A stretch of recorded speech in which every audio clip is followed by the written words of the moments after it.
What's going on, everybody? Welcome to another episode here, the Side Guys Football Forum. I'm one of your co-hosts, I'm on the side, joined as always by my good friend, my good buddy, the other half of the Side Guys, Tad the Side. And Tad, you could count on one hand the number of days until NFL free agency, the new league year. So, I mean, yeah, we should see a flurry of moves. We should see, what happens with Sam Darnold, whether he ends up re-signing with Minnesota or he signs with somebody else, Aaron Rodgers, where he lands.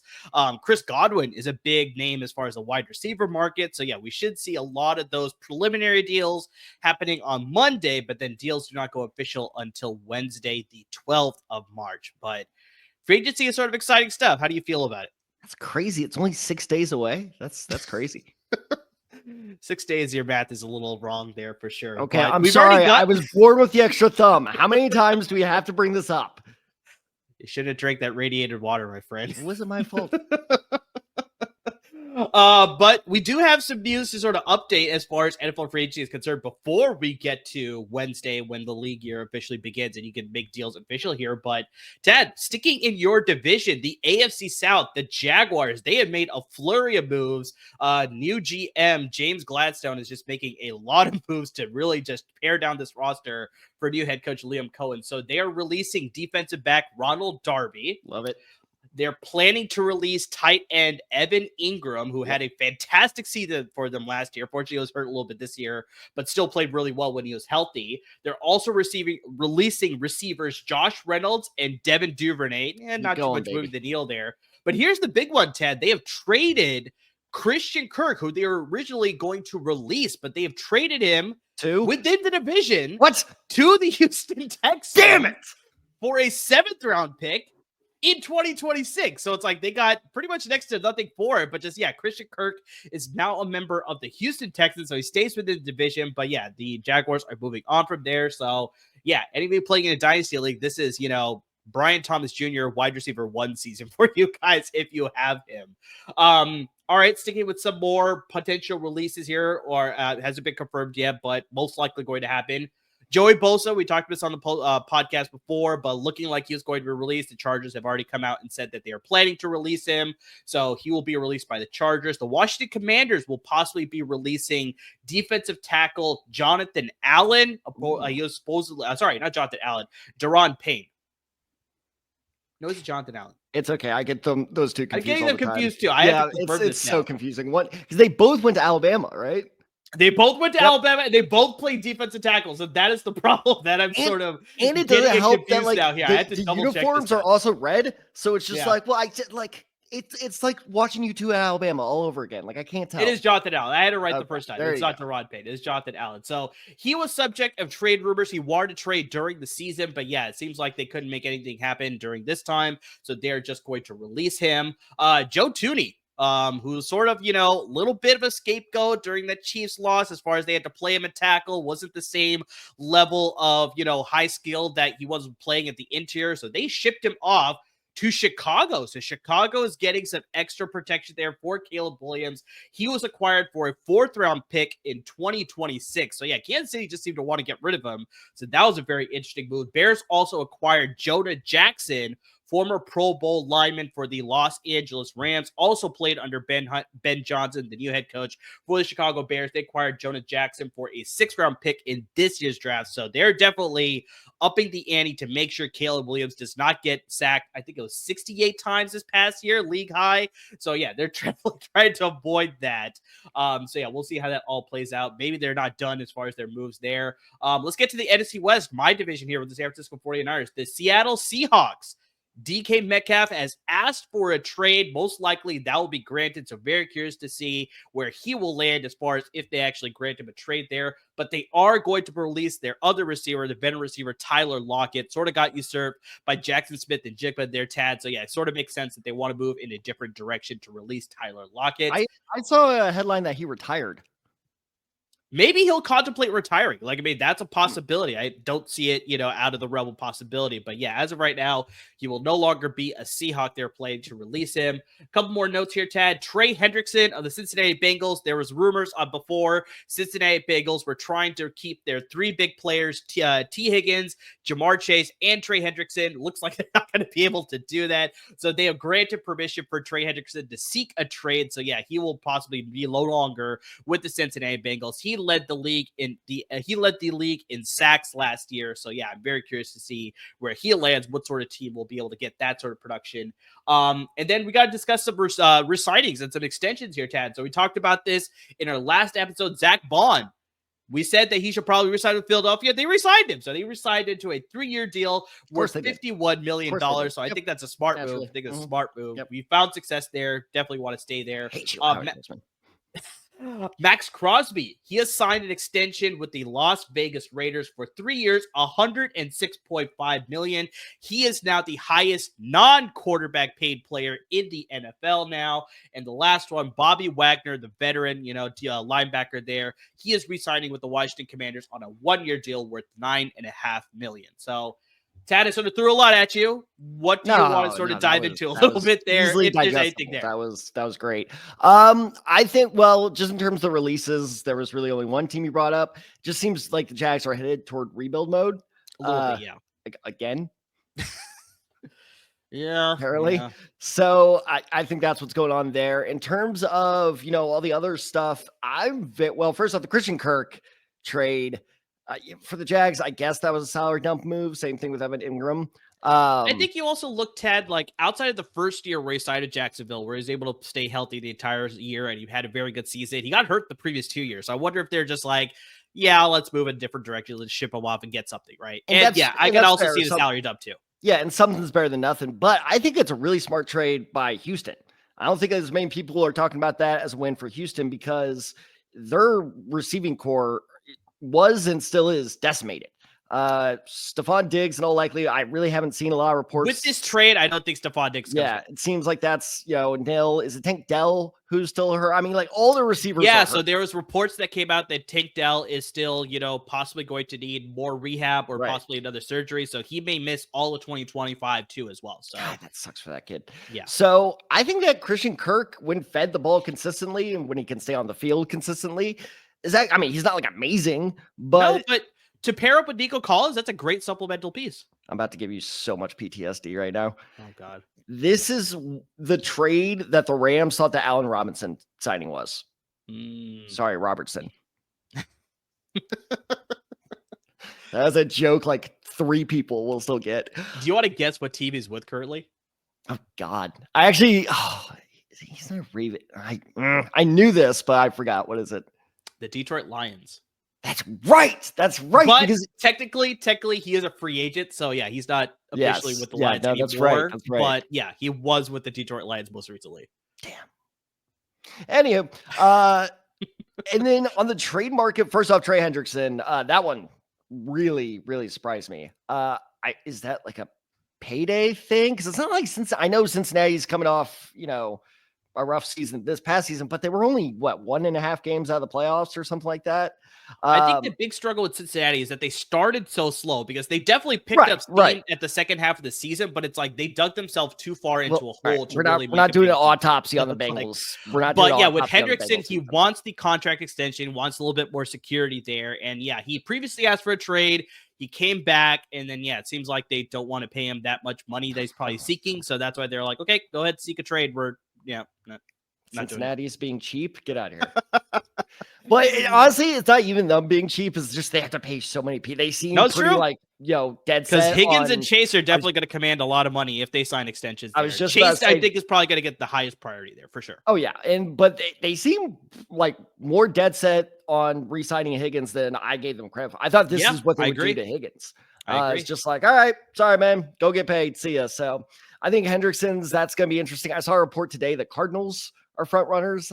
I would find that very hard to believe. I was seeing the Broncos are sort of see, that would make more sense. That would make a lot more Sean sense. Payton drafted him when he was back in New Orleans, so that would make a lot more sense to me that he might go to Denver. And Denver is actually competitive. So sorry, I'm sorry, Arizona. I'm sorry. Arizona still needs a lot of help, but they're trending in the right direction. Speaking of long-suffering franchises that are now trending in the right direction, the Bears moves, both of them, like chef's kiss. Fantastic. Yeah. The Joe Thuney thing makes a lot of sense for both sides. I don't think it was like a vendetta Kansas City has against Thuney of like, you cost us the game. He's going into the last year of his contract with $24-25 million. And as we all know, Chiefs are always pretty cash strapped. So that actually made a lot of sense. If they were smart, and Ben Johnson is, Tooney's going back to guard where he belongs. 100%. And then, Jonah Jackson, like you said, especially with that pass with Ben Johnson, I really like it. And now I will be hard to convince otherwise that the Bears are not going to go tackle at 10. Like, I will be utterly shocked. I need to look at the odds on that. I don't think they go tackle. I think they go defense with their top 10 pick. So, we'll see about that. Definitely they'll play Joe Thuney on the inside because that's where he found the most success. And, he just had to play tackle out of necessity for the Chiefs. And so, it makes a lot more sense for them to put him on the inside there. That could be our draft bet this year. Do the Bears go offense or defense? Oh, I'll take that bet whenever you want. As we get closer, we'll see how you feel about that bet. I'm trying to think. We have to see what are the moves they make as far as free agency. I think that will definitely play a bigger hand as far as what they do with that draft pick, obviously. But my best guess is with these two moves, I think they're probably going to go defense down. I'm trying to think. Did we not have one last year? Because obviously the infamous one is you got Devon Witherspoon right over me. Yes, I got that one right over you for sure. I don't know if we had one last year. I don't think we had one last year. But Bears offense or defense, I like it. We'll pick a couple one up for this year as we get closer to the draft. But Tad, I was talking about, let's stick with free agency here. Like I said, it's happening in about, depending on when you're listening to our episode, 5 or 4 days. But like I say, you count it on one hand or a radiated hand for Tad there with 6. It wasn't my fault. But let's sort of get into some players here, Tad. Specifically, let's sort of highlight some guys that should possibly re-sign with their team. We talked about Zach Bond before. That was a smart move, so we're not going to cover that, obviously, in today's episode, but just like other guys that probably make a better move to re-sign with their former team.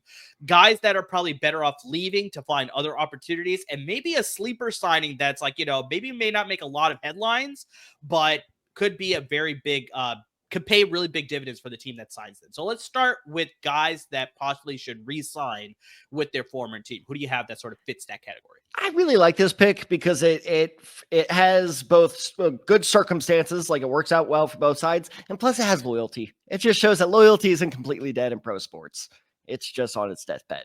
So I think that Chris Godwin should re-sign with the Tampa Bay Buccaneers. Now, real quick, because this surprised me. Chris Godwin is second in every Buccaneers receiving category of all time. Wow. I'm willing to guess you can bet who is in front of him. Well, probably Mike Evans. How insane is that? You had two of the franchise's best receivers of all time at the same time. Yeah. And I think it just speaks to, how bad the Buccaneers used to be. Yes. And then it's like the one year that they went to the Super Bowl, obviously outside the Tom Brady year, the previous year where they won the Super Bowl, it's like, it wasn't an offensive team. It was because of that defense that they won that Super Bowl, right? So it's like, I forgot Derek Brooks' name there for a second. God, that guy was awesome. I don't even remember watching him play, and I know it was awesome. Derek Brooks, Warren Sapp, Simeon Rice, your boy Barber. John Lynch. They had an amazing John Lynch. Yep, they had an amazing defense there. So, ooh, that's a good one of our. This is so bad for our listeners. John Lynch, 49er or Bronco? Or not, sorry, Bronco or Buck? See, for me, it's still a Buccaneer. See, I say Bronco. Yeah, that's fair. I can understand that. There you go. Anyway, speaking of the Buccaneers, so Chris Godwin, I think, was lining himself up for a huge payday, but I don't know, because I totally forgot this happened until I started doing research for this. I completely forgot he dislocated his ankle in October. Yeah. Never came back. Yeah. Which is very surprising too, because at first I was like, okay, because a dislocated ankle should take you out for about 2 months max. So I was like, man, I'm surprised he didn't come back in like December or something. And I was like, it was probably their season was lost. And I remember, that the Bucs season came down to the very last game. So I think, not saying like, I've seen any rumors of this, but something's telling me that recovery might not be going as well as he had hoped. So his price tag is going to go down, especially because I know these names are not exactly jumping out at you. But you look at the wide receiver market: Devontae Adams, Mari Cooper, DK Metcalf, potentially AJ Brown, depending on what the hell goes on there. It's a very when I saw that surface, I was like, why would they trade him? But it makes no sense to me. I don't know. But hey, if they pull off some sort of crazy Luka Doncic type of trade, then maybe it could happen. How many times do I have to tell you we're not bringing that up on the show? Maybe you're not, but I will. Anyway, it's a crowded receiver market. Even if it's not a booming one, it's crowded. There are a lot of people there. It's true. Yes. So I don't think the demand for Chris Godwin's not really going to be there, especially coming off this injury. Mm-hmm. So he goes back to a Tampa Bay Bucks offense that he is at least familiar with in terms of personnel. Can't really speak for system, but now that Liam, what's his name? Liam Cohen, yes. Weird dude. I don't know if you saw his intro press conference. Yeah, that was definitely making the rounds on social media. A little shoulder shimmy. Doesn't matter how he does his interview, as long as he can turn the team around. I don't think the Jaguars care. But remind me, that's a wait and see sort of thing. Off camera, I'll tell you apparently what happened behind the scenes because it's hilarious as well. But anyway, point being is, I imagine the system will be somewhat similar to what Cohen was running. So it's stability for Godwin, and it's a system he knows no matter who's in charge, he can succeed in, because this is where the loyalty comes in. Go back to 2021, and this I do remember. In December, he absolutely blew out his knee, tore both his ACL and MCL. He was a free agent that offseason. What did Tampa Bay do? They signed him to a 3-year, $60 million contract with $40 million guaranteed. That is a whole lot of faith to put in someone who just completely destroyed their knee. Yeah. And he largely paid it off in 2 of those 3 years. He had back-to-back 1,000-yard seasons. He was on track again this season to, kind of repeat that. Unfortunately, he got hurt. So I think that this is where he comes back with the loyalty, right? Where it's, okay, maybe I'll take a little bit of a hometown discount. It works out for both sides because he's a giant question mark. Tampa Bay is dying for some stability among this offense. Works out for both sides. I think that it should be a match made in heaven. No, I do agree. And I know he's not exactly quote unquote young. I think he's going to be 29 when the season begins, but it's like you still need a good weapon outside of Mike Evans, because Jalen McMillan flashed. I think there's definitely some potential there for sure as far as like future of the franchise at the receiver position. But outside of that, they don't have a lot of receiver depth that I could be like, yes, okay, if they let Godwin go, who can step up behind him? That's the thing that worries me the most. I know, obviously, they have Mike Evans, and he's been great for them, very consistent. He tied the mark with Jerry Rice of 11 straight 1,000-yard seasons, whatever, right? So it's like he could break that. Are we going to count that? That's like counting Strahan sack against Favre. I know, but still, he still did it. You can mark it as the fact that he did it, right? So it's just like, yeah, but it's like that's the thing that worries me the most, which makes the most sense why Tampa Bay would push hard to bring him back. Well, and I'm glad it's interesting the way you phrase that is, yes, they do need a weapon outside of Mike Evans. And as you point out, it's a little weird calling a 29-year-old this. They also are getting to the point they need to find Mike Evans' successor. No, exactly. That's the big thing. Godwin provides a smooth transition, because it also wouldn't shock me if Tampa Bay has another, not rough season, because, again, they were in the playoffs. South is so exactly it's a big question mark. If they have another we'll call it another season, it wouldn't really shock me if Mike Evans was like, yeah, can I play my last 2 years in Kansas City, please? Or I'll go to Buffalo. That would not shock me in the least. It wouldn't shock me, but he doesn't strike me as that type of guy. I think he's going to finish his career as a Buccaneer. Well, I think my friend, everyone always says that. No, it's true. It's true. And Jerry Rice will finish his career as a 49er. Oh, wait. There's a lot of other things. Do you remember what team he finished with? The Denver Broncos. He was a Broncos? Shit, I thought he ended with Seahawks. He never, I think, officially played a game with the Seahawks. He was in training camp with the Seahawks, but I don't think he ever actually played a game with the Seahawks. But yeah, with the Broncos, I think it might be. I'll fact check you on that. But no, it's okay, because how is a big time franchise player like Joe Montana not gonna finish with the 49ers? Or a big-time player like Edgerrin James. How's he not going to finish this game as a Colt? Dude, you missed the biggest one. I was about to go. Come on, Peyton Manning's always going to be a Colt. That one, yeah, that's very true. Speaking That of was quite Buccaneers, let's shocking. go to Brady. I mean, like, That was come quite on, shocking. man. Yeah, Brady was a big no one one too. ever There's, finishes. like I with said, the there's a original lot of teams. external factors that led to them leaving their team. So yeah, I'm putting it as like it's never going to happen. But like I said, my best sense to say that he'll finish his career as a Buck. But yeah, stranger things have definitely happened for sure. Mike, he is a Texas guy. Mike Evans, the Cowboys. Oh yeah, let's go to a contender like the Dallas Cowboys. And if all those people that are listening, I put it in heavy air quotes. Speaking really quick before I get to my pick here as far as players who reshined, but I don't know if you saw a recent interview Jerry Jones just had where he said that I don't think we need to fill our holes necessarily through free agency. Glory hole thing.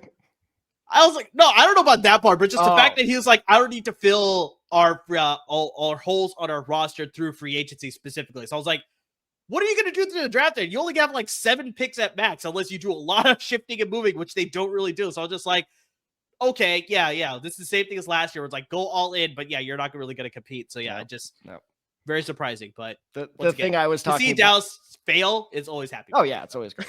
The thing I was talking about is apparently he doesn't know the definition of glory hole.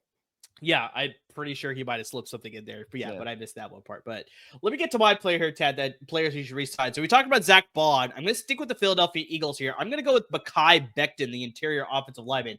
Now, remember I said specifically interior offensive lineman. So you have to remember going back to the New York Jets, they drafted Becton out of Louisville with the 11th overall pick in the 2020 NFL draft. He had a very up and down rookie year. He played most of his rookie year, but he ended up hurting his knee the following year. Missed majority of that season. He was dealing with cartilage damage, needed surgery. He missed all of 22, dealing with the kneecap injury, also on that same knee. So just a lot of knee issues there. He played in 2023, but obviously that's the infamous Jets season where Aaron Rodgers played a total of 75 seconds for them. So they had a very up and down year, a little bit competitive, mostly not though. So I think the Jets decided that's like, okay, we need to move on and go in a different direction. Look at him. He benefited by signing with the Eagles on a 1-year deal for $2.75 million. They already had Jordan Mailata at the left tackle position. They had the veteran, very experienced Lane Johnson at the right tackle position. So Becton was not going to play with the tackle positions. So what they decided to do is they moved into the interior of the offensive line, played him at right guard, and he found really good success there. As a behemoth there, he found very immediate success on that offensive line for the Eagles. Obviously capped it off with the Super Bowl win for them, led Saquon Barkley to win Offensive Player of the Year and have a career year. So he found success here with the team where it seems like the Super Bowl window is wide open for them right now. So why not return to a team where you found success, you found a lot of cohesion on that offensive line, you stayed healthy primarily the entire season as well. So it just makes sense for me that, you stay there, play the interior line, and Lane Johnson's 34. So we're talking about successors there with Chris Godwin and Mike Evans. So it's like this could be a situation where it's like Lane Johnson may play only 1 or 2 more years. I mean, maybe he'll decide to retire this season after they won a Super Bowl. I have no idea, but it's like you could eventually slide back to that tackle position as the eventual successor for Lane Johnson. But in the interim, play that interior offensive line at guard, left guard, whatever it is, and find a lot of success for a Super Bowl contending team. So my prediction, Tad, he signs a 4-year deal for $45 million with the Philadelphia Eagles. So I think he stays. Is that $45 million like guaranteed or $45 million just overall? $45 million. I didn't want to work into the guarantees and all that stuff. Just a 4-year deal for $45 million. So that's where my main concern with it. Because I think in a dream world, I'm about to sneeze, by the way. I think in a dream world, this makes a lot of sense. Exactly like what you. There we go. Goodness. Whew, I was trying to string my way into that.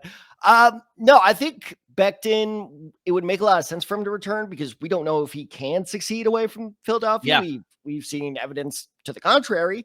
So it makes sense, right? Take the safe route. Here's the problem.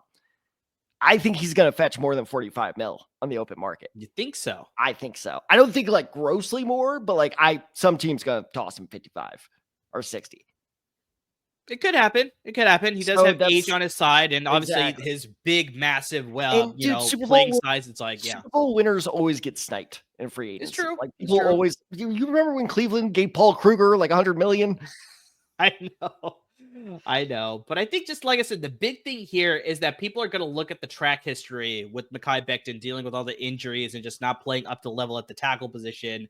And so it's like, I wonder whether they're going to be a little bit more hesitant. So this is sort of where it could benefit Philadelphia to bring him back then. But yeah, like I said, with age on his side, he's got that massive build, obviously, which led to him being the 11th overall pick back in 2020.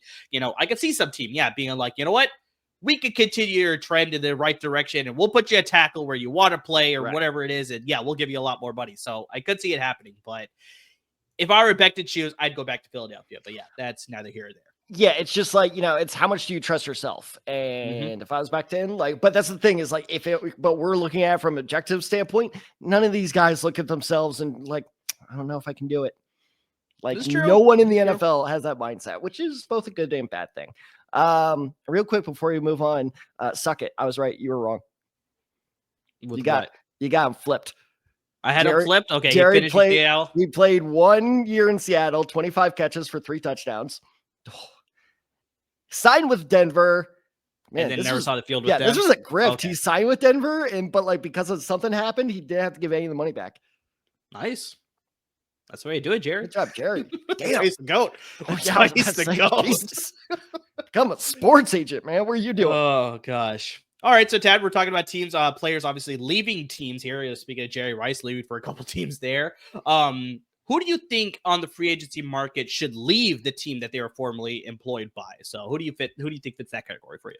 This was the easiest pick of the entire list for me. The second I saw this guy's name, I was like, yes, because I have been on this guy's side since he entered the draft, and that's Byron Murphy. Okay. Entered the draft out of Washington, I believe, right? Well done. I'm impressed. Okay. Do you remember who originally drafted him? Cardinals, I believe, right? I hate them so much.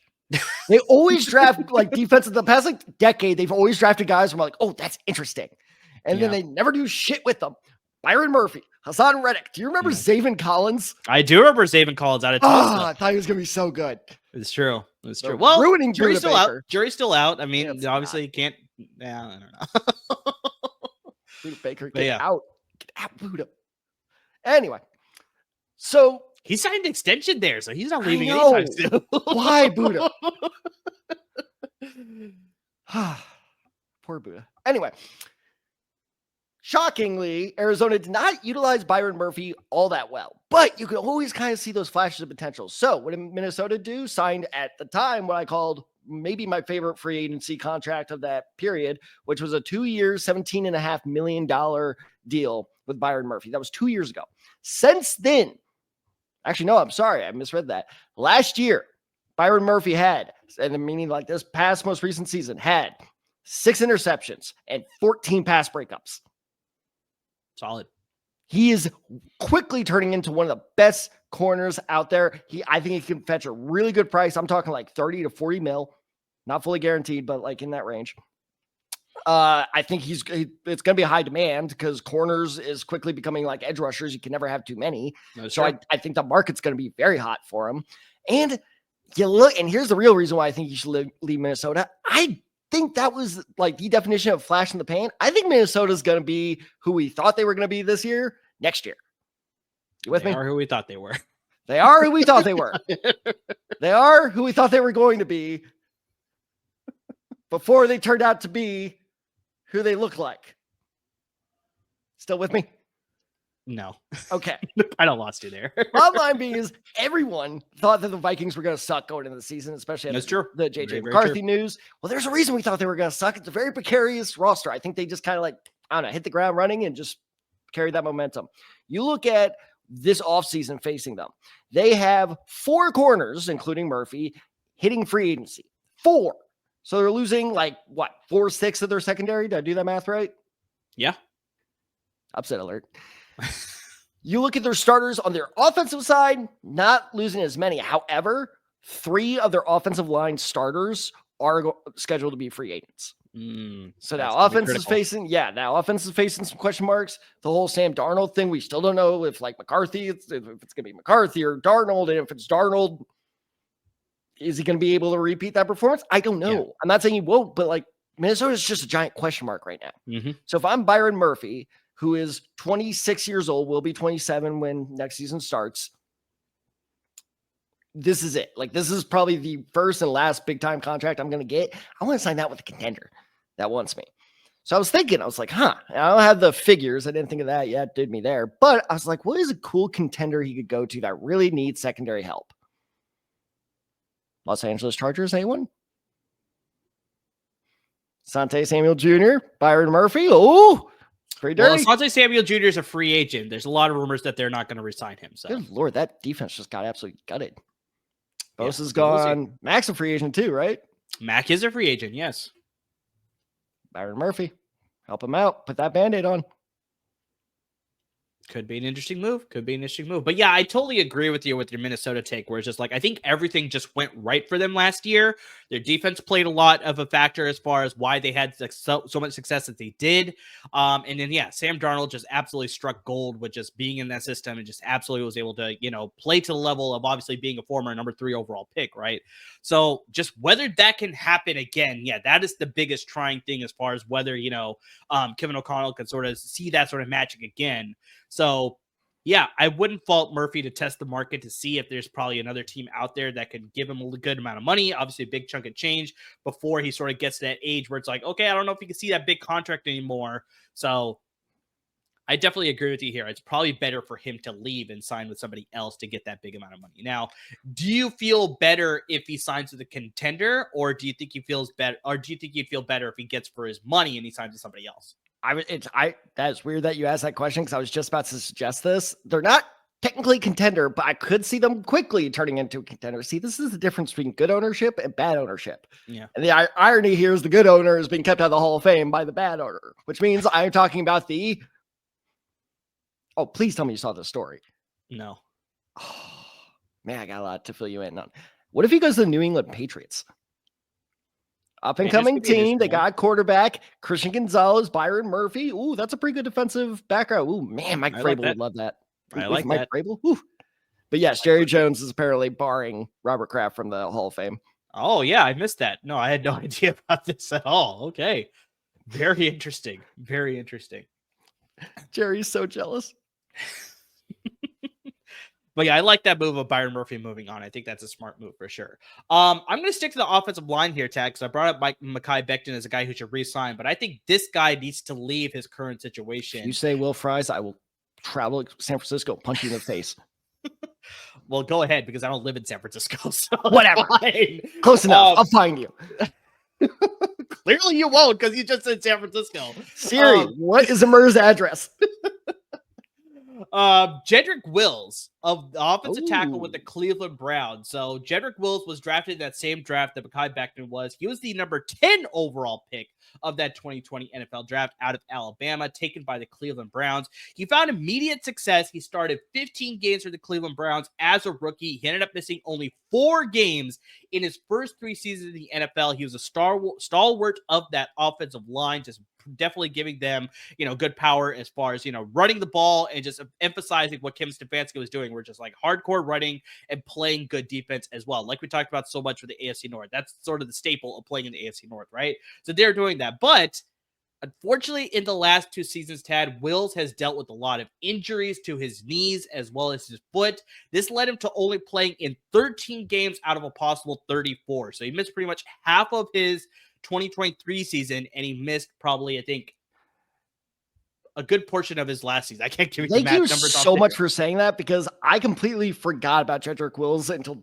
just this segment. I was like, why did I forget about it? He was so good. So that explains it. Thank you. Yeah, no, it's pretty much the injuries. Also, I think the bigger thing too, that why the Browns, I think, it's Cleveland.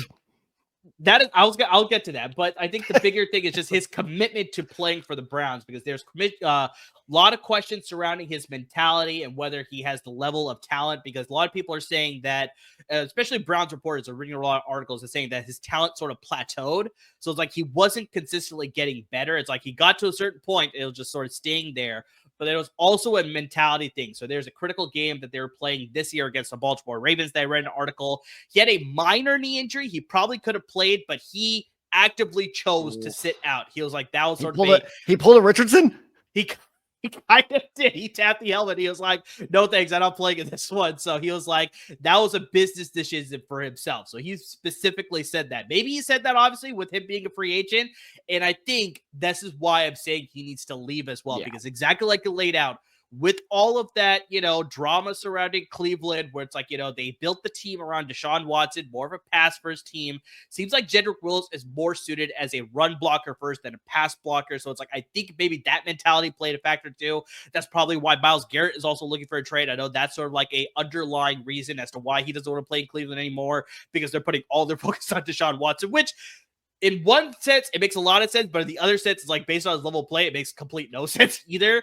But it's just like, that's the direction that they're going in, because they unfortunately, they're changing that ball and chain, which is Deshaun Watson, right? So it's like, I think this is a situation where Jedrick Wills still has the talent. He obviously dealt with some injuries recently, but I think he could leave an upgraded offensive line that, obviously we talked about this too, where it's just like, measurements for the tackles at the combine were coming in a little bit lower. So there's a lot of question marks as far as whether these guys can play at the tackle position. Will they have to shift to guard? And so it's like, I think that may have raised the stock for some of these offensive tackles that are hitting the free agency market. And that would include Jedrick Wills, who is still a young tackle. He's going to be 26, I think, when the season begins. So still got a lot of career ahead of him. There's a lot of teams that may want to upgrade. I mean, you look at, obviously we saw it with the Super Bowl here. The Kansas City Chiefs will definitely need to make an upgrade. You got the New York Jets that are going to be losing both of their tackles, so they may want to spend there. New England Patriots, obviously they're in the conversation because they have the most cap space right now, so they could be in the conversation. The Raiders can upgrade at their tackle position, as well as upgrade everywhere. They could. And I think the Dallas Cowboys could look for an upgrade at their left tackle position here. But my prediction here is I think he signs a 2-year deal. So it's pretty much like a little bit better than like a prove it deal, but it sounds a 2-year deal with $10.5 million with the New England Patriots, because I think with the knee injury, that sort of lowers the stock a little bit. With the age there, I think he's going to be able to get a good market out there, but I just don't think the numbers will back it up. But Patriots definitely need to upgrade that offensive line to support Drake May. Mike Vrabel will come in. We talked about this before. He'll probably want to build through the trenches there. That's probably why he's found success with Tennessee, obviously. So yeah, I think Wills with the Patriots, that's my prediction. Patriots is an interesting one, but I do like this pick of Jedrick Wills because, I mean, honestly, could have just been like, all right, player who should leave, Cleveland free agent. It's safe to say all of them. Yeah, I agree. Yeah. Yep. Because it's just a mess, and clearly they're headed for. I don't even say another rebuild. They're still rebuilding. What do you think will they be? They never built what they were trying to rebuild. That's the problem. What do you think will be rebuilt first, the Browns or the ancient Roman Empire? I know, seriously, exactly. Oh man. On that note, don't watch Gladiator 2. It's terrible. But anyway. I did expect it to be good. I'm sorry. I think that this could be this offseason's Mekhi Becton signing, which means, former first round bust, I guess you could technically label him. Get him on the cheap because, that would you say 2 years, 10 mil? 2 years, 10.5. Yeah. Perfect. So, you get him on the cheap. Hopefully, exactly like what happened with Becton. Now, I'm not saying Wills should move positions, but a new system, new environment, like it really does do a lot for you. It does. I really like this pick, actually. Awesome. Glad you like it. Unlike Gladiator 2, apparently. Oh, God, it was so bad. They were like mutant baboons. Really? It's so weird. But also what I would give for a side-by-side picture of Mekhi Becton standing next to Will Campbell. Ooh. Nothing against Will Campbell, because, I mean, that dude could still kill me with one hand, but, I mean, Becton, that would just go on to prove. Who was it? Was that a Senior Bowl photo with Becton? Do you remember that? I don't remember that one. I'll try to find it. But I don't doubt it. It was basically a recreation of like the Derrick Henry, Mark Ingram picture. Yeah. Where it's just like, how is that possible? That's the one I remember the most, the Derrick Henry and Mark Ingram one. But yeah, I don't doubt that there's a Mekhi Becton one out there for sure. Absolute freak. But no, that is another very good point by you is the amount of base. I feel like it's like every tackle I've been reading up on. It's been like, there's a possibility he needs to swing to guard. Like all but like maybe 2 of these guys. Yeah. So that's going to be very interesting. Like I said, I think that may help the free agent market for the tackle position this year. So yeah, that's going to be very curious to see how the draft shakes out because of that. And obviously the free agent market for sure. So all right, Tad, let's close this out with a sleeper signing. So maybe it's not, like I said, like we talked about at the top of the episode, it's not going to garner a lot of attention, but could pay some serious dividends to the team that signs this player. So who do you think that is for your pick? Okay. So my first point about this is actually battling you. Okay. So to give our listeners and viewers a little background, preview is I texted my picks, actually the rare occasion where I got my picks in first to emerge. That is true. And when I sent him this pick, he was like, is that underrated though? My friend, yes, Nick Bolton is underrated, not overrated, underrated. Yeah. And I will prove to you why. Okay. So I did an extensive search of the top 100 NFL free agents. Before you get into take, do you want to hear my take as to why I think he wasn't underrated? No. Okay, fine. NFL.com has him ranked 16th. CBS Sports, 14th. Here's the most egregious. Pro Football Focus, that fucking site, 31st. 31st, okay. Any other top 100s or just fake news? Except for not really, because no, it's not. I now admittedly I did leave a couple lists out because they did the right thing though, is they put Nick Bolton where he rightfully belongs, which is in the top 10. Mm-hmm. That is where he belongs, and I do not think he's gonna get hype like that. I don't think he's gonna get paid like that. I don't think he's gonna get, like you said at the beginning of the episode, the excitement of like, is it exciting signing, or is it a signing where most people just be like, oh, that's cool, I kind of know him. Nick Bolton is one of the best, I will say young, but really just in general, one of the best inside linebackers in the league. Honestly, maybe third. Fred Warner, Roquan Smith, Nick Bolton. Easily top 5. Top 5. I think that's for sure. That'd be a good episode. But you look at, so his stats are just bouncing off the walls at you. Do you want to guess how many tackles for losses he had just last season? Let's say 13. 11. 11, okay. 11. That's close. Do you want to guess how old he'll be at the start of next season? He's pretty young. I want to say like maybe 25. You are absolutely correct. Good job. So he'll be a 25-year-old inside linebacker that we know can stop the run. And you read up on him, and a lot of people, this makes zero sense to me. A lot of people are like, his pass coverage isn't great. He struggles in pass coverage. No, he doesn't. He has 4 career interceptions. He's not even, he's not even 25 yet. I mean, I'm not saying like that's amazing. That's not like Brian Urlacher coverage skills, but it's solid and solid enough that and you can tell by watching how he plays among the Chiefs, he is the heart and soul of that defense. And normally I hate that cliche, but you can tell he is truly like the hype guy of that defense. Maybe you can argue it's Chris Jones, but Nick Bolton is, obviously more connected with the rest of the defense. Sure.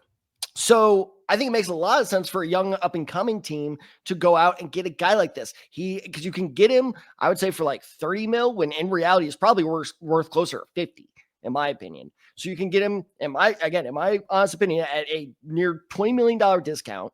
You get a leader of the future to like help, okay, fine. Maybe we had that offensive leader. Let's get that defensive leader. He's a perfect guy that you can easily bring in. And you know what would make things a little sweeter? What if you poached him from someone in your own division? Oh, you think you got division poaching? Okay, let's hear it. We brought him up before.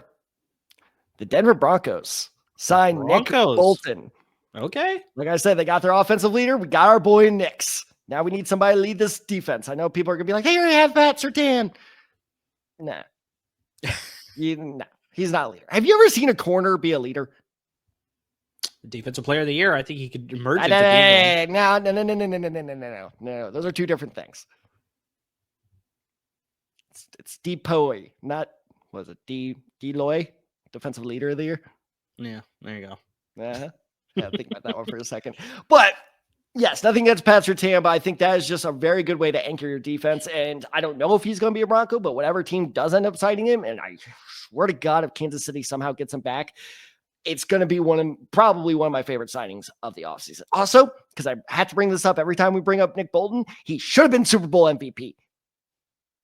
Which year? It was the year they beat the Eagles. He had a 40-yard fumble return for a touchdown. That totally. Oh yeah, a lot of people said he should have won that year. Yeah, I know what you're talking about. Yeah, no, for sure. So there's a lot of talk that's like Mahomes should not have won any of his Super Bowl MVPs. Like there's a lot of other players that probably did a lot better than he did. So. I heard a crazy stat today. Mahomes in the Super Bowl, 7 touchdowns, 7 interceptions. Yeah. That's crazy. Brady's going to be the GOAT for all time. Damn it. No, I very much like Nick Bolton as a linebacker. I very much think that he can be a leader for another team. Or, yeah, if Kansas City's lucky enough to bring him back, then it's like he's definitely going to anchor that defense for years to come. The only thing that sort of gives me a little bit of skepticism is, remember Willie Gay Jr., former linebacker with the Kansas City Chiefs, and he also found a lot of success there. He left in free agency and he signed with the North. No, he was a linebacker. There's a brief carryover period where he and Nick Bolton were the middle linebackers for the Kansas City Chiefs. He found a lot of success with Kansas City, but then he left and signed a free agent deal with the New Orleans Saints.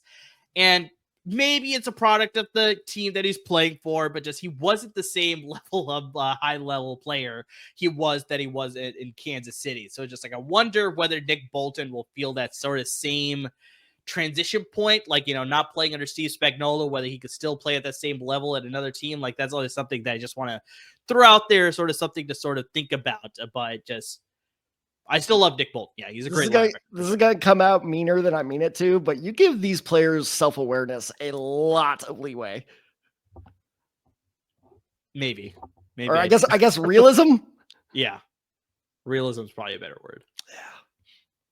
So wait. There's a Willie. What was this guy's name? Willie Gay Jr. Willie Gay Jr. Yeah. Am I imagining? But wasn't there a corner for the Steelers also named Randall William? Gay? Yes. Randall Gay. Damn it! That is exactly what I was thinking of. I thought it was William Gay. No, it was Willie Gay Jr. with the Chiefs, and yeah, it is maybe it was William Gay. I think it was William Gay. I know exactly who you're talking about.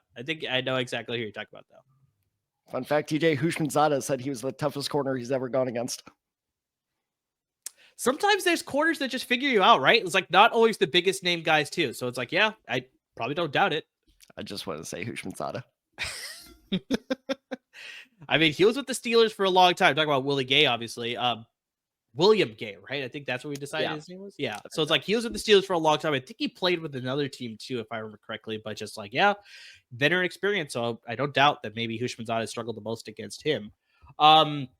Speaking of the secondary, that's who my pick is for my sleeper signing here. And maybe this one may get a little bit more attention than maybe, a sleeper signing, quote unquote, would be. But I think just this position probably just doesn't get as much headlines as maybe some of the other positions, obviously like receiver or defensive end, like an edge rusher, or quarterback or running back or something like that. So I think the safety here, Javon Holland of the Miami Dolphins, I think he's definitely going to be a sleeper signing because he's a big name. I mean, he definitely made a name for himself in the NFL, but just like I said, I just don't think a lot of people value the safety position as much. So it's like when he signs with somebody, it's going to be like, okay, this is Brett. Like, kind of like you said, we're just like, oh, this is, I know who that guy is. It's like, it's a big team that he's signing with or whatever, but it's not going to make the massive headlines of like Sam Darnold signs a 3-year deal with, Las Vegas Raiders, or it's not going to hit the same as that, I hate the fact that is so true. It is exactly right. That's absolutely what it is. That is absolutely ridiculous. I'm going to step on your toes a little bit here. That dude is a top 5 safety in the NFL. He is. He is. No that's question exactly what I was going to get into with my notes here for sure. Because, yeah, Holland was drafted by the Miami Dolphins in the second round of the 2021 NFL draft out of Oregon. Oh, come on. I knew that. Sorry. Come on. Initially, he was not going to be a starter in his rookie season, but he played himself to be a starter during training camp and during preseason. So he was able to play himself into a starting role.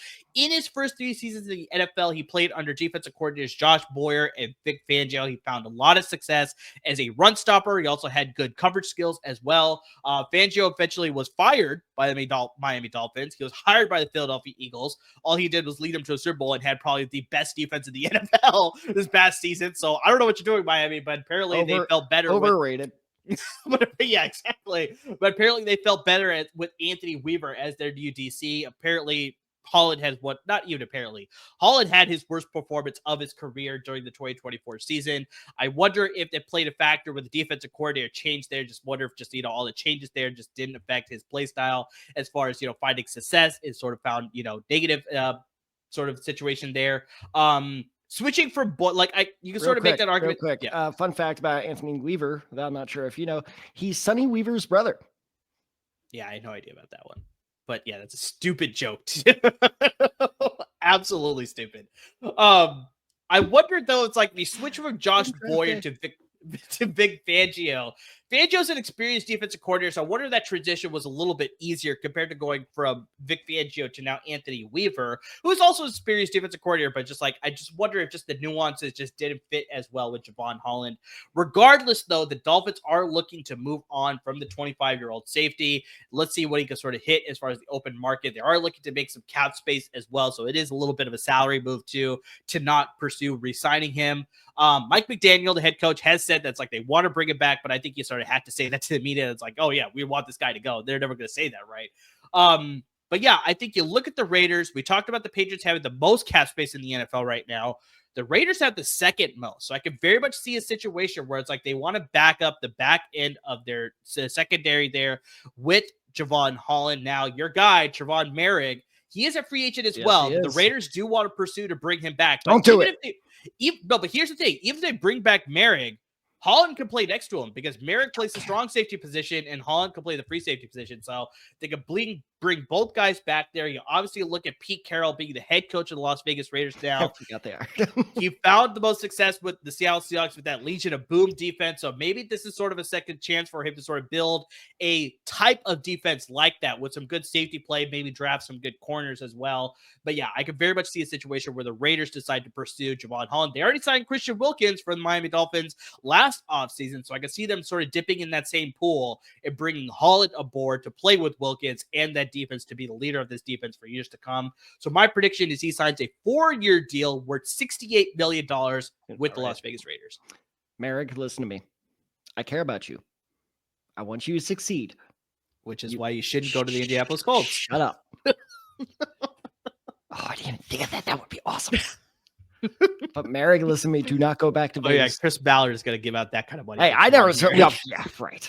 Merrick had a fantastic season here in 2020. You know who we should put in charge of the economy is fucking Chris Ballard, because he would not spend jack shit. Just be sitting on gold reserves at the Fed. Bastard. Why'd you have to bring him up? Because I thought that's the direction you were going to. No, I mean, this reminds me a lot of, the last great safety that Miami had, named Minkah Fitzpatrick, where, the football, I won't say diehards, but the guys more into football recognized before Fitzpatrick ever got traded, hey, that's a really good trade. And I remember, the more casual fans being like, a first-round pick for a safety. And I was like, no, dude, Minkah Fitzpatrick, you could argue, has been just as influential on that Steelers defense as TJ Watt. Not more, for sure. Just as. I think Javon Holland's going to have that type of, welcome to the NFL, everybody else type moment here. Especially because if I'm not mistaken, the Dolphins are pretty cash trapped as well. Like I said, I think this is a cash move as well. So it's like, I don't know if they can I don't know. Yeah, I was about to say, I don't know if they can retain him. So in all likelihood, he will be on the move. God, I hope he doesn't sign with a team like the Raiders. Put him on a good team. Yeah, I mean, there's still a lot of teams out there that could possibly sign him, but just, my best bet is that he signs somewhere else. The Raiders definitely need to make some improvements to the defense. I could see them moving to get Holland here for that type of contract. 4 years, 68. I can see it happening. Okay, I have one joke guess and one actual guess. Joke guess, he's going to be a fucking Eagle, isn't he? Wow. You know what? You joke about that? So they need safety help. I know. That's what I said. I was like, God damn it. Because obviously they won the Super Bowl, but that was one of the one things Vic Fangio said after the Super Bowl was done, that he's sort of like, I kind of didn't like our safety play at the end because they gave up those 2 touchdowns to Xavier Worthy at the end there. One of them was a deep bomb, and it was because the safety play was just not the same level as like Cooper DeJean and Quinyon Mitchell on the outside. I was just about to say, Cooper DeJean, Quinyon Mitchell, Javon Holland. I hate them. Now, a more realistic, because again, if I'm not mistaken, I don't know for sure, but I'm pretty sure that this team, not floating cash, but they definitely have money to spend this offseason. Probably one of the last ones that'll have that, benefit. Luxury is the word I was looking for. What if the Detroit Lions paired Brian Branch with Javon Holland? That would be a good pairing too. That would be a very good pairing for sure. Love that. That'd be sweet. I think your dad would love that for sure. Yes, he would. And God knows he needs a pickup because that ending. That was rough. You're not allowed to say whose name. I'm not allowed to say Jaden Daniels. If I do, something will go flying across the room. Got it. Yeah, no, I like that pairing very much with Brian Branch for sure. So I could see that happening for sure. But yeah, Javon Holland, I think is definitely going to hit the open market, and sign somewhere else. Like I think, by the way, the terms of that contract absolutely in the ballpark of what he's going to get. And I think it's going to shot. Like you said, I think a lot of people are going to be like, that much for this guy? It's yeah, no, that's a really good signing. No, he's one of the premier safeties in the league for sure. So yeah, like I said, the position just doesn't warrant it as much. So that's why a lot of people are just going to ignore it a little bit. But yeah, I think he's got the talent to earn that contract with somebody, whether that's the Raiders, whether that's somebody else. I don't know there. But all right, Tad. So that will close out our 6 days away, baby.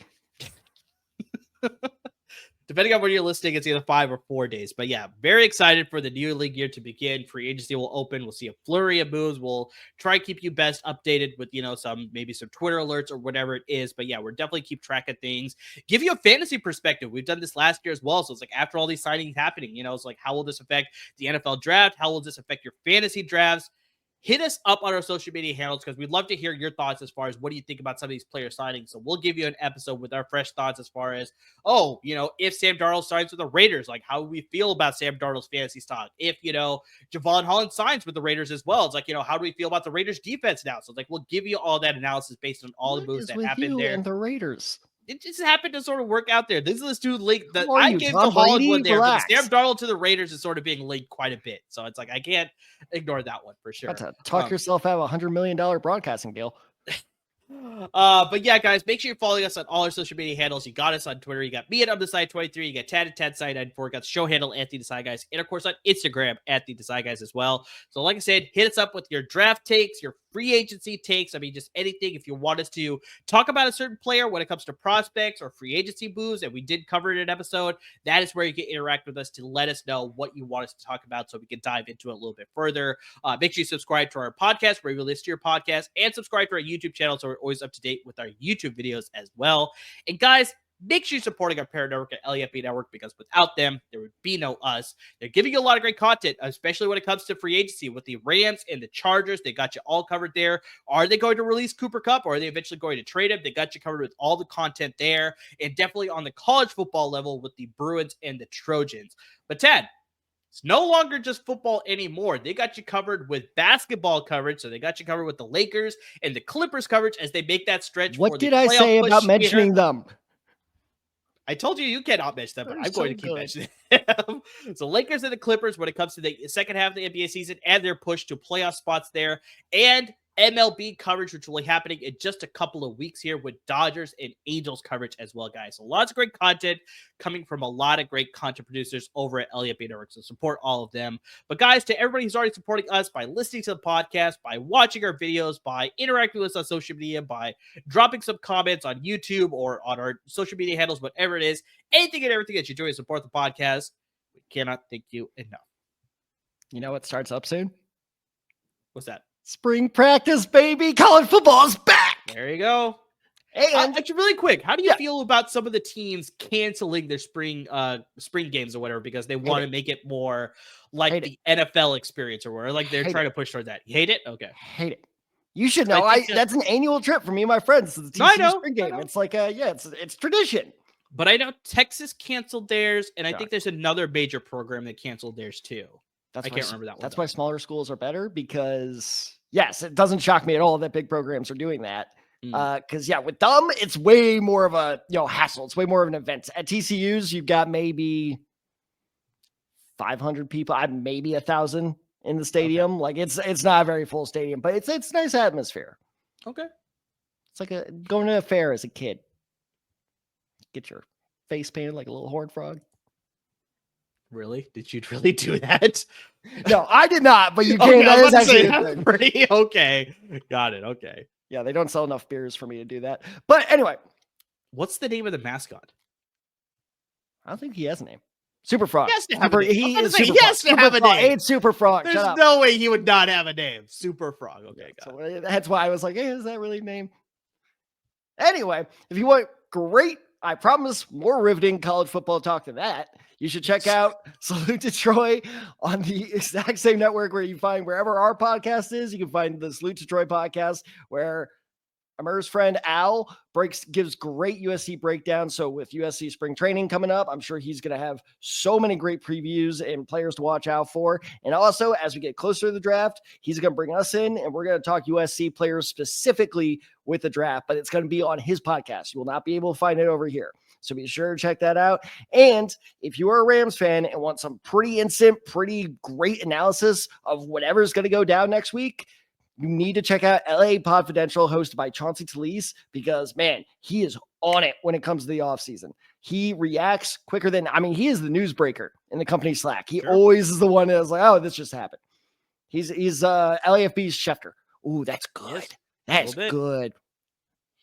Chauncey, you have my permission. You put that in your Twitter handle right now.